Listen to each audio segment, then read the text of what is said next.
ام المومنین سیدہ خدیجہ کبریٰ رضی اللہ تعالیٰ عنہ نے حضور علیہ السلام کی سیرت طیبہ کے موضوع پر جو بیان دیا، پہلا سٹیٹمنٹ، اس کے اندر 7 جز ہیں، 7 کلیات ہیں، 7۔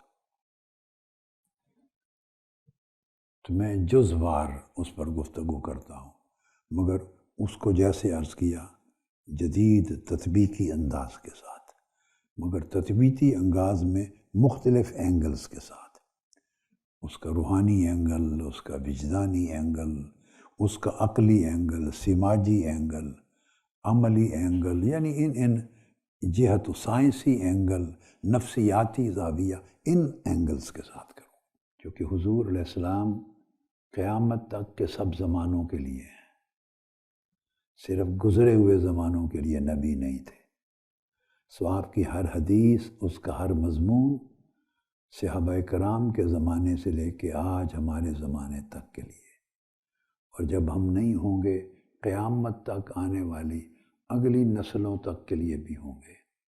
سو ہر دور میں جن جن مسائل کا سامنا انسان اور انسانی طبقات اور انسانی نسلیں کریں گی، حدیث بدل نہیں سکتی، مگر اس حدیث سے ہر دور کے تقاضوں کا جواب ملنا چاہیے، اس کو کوریلیٹ ہونا چاہیے، تب یہ حدیث کا علم زندہ و جاوید رہتا ہے۔ یہ اس سے بھی بلند شان قرآن مجید کی ہے۔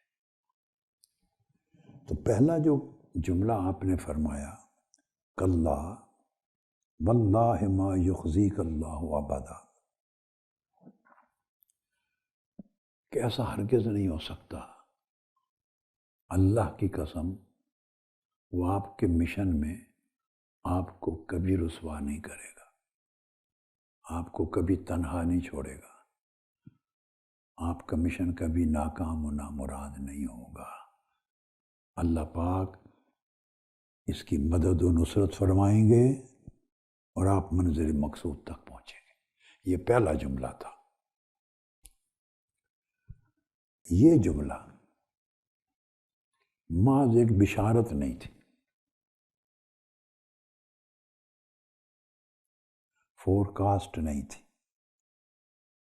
بلکہ ایک الوہی اصول کا بیان تھا۔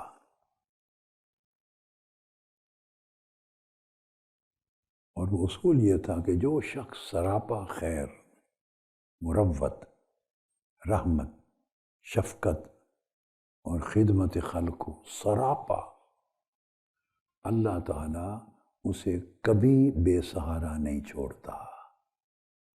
اس پہلے جملے میں یہ کلیہ بیان کیا گیا تھا۔ ایسی سیرت والے انسان کو اللہ رب العزت عزت اور وقار دیتا ہے، اور اس سیرت کی وجہ سے اسے داخلی اور باطنی طور پہ مضبوطی عطا ہوتی ہے۔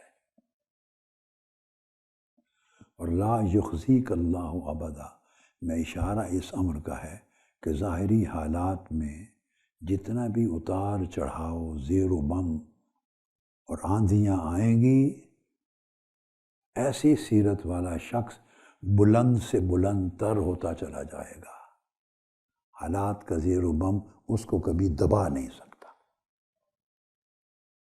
یہ آفاقی اصول دیا۔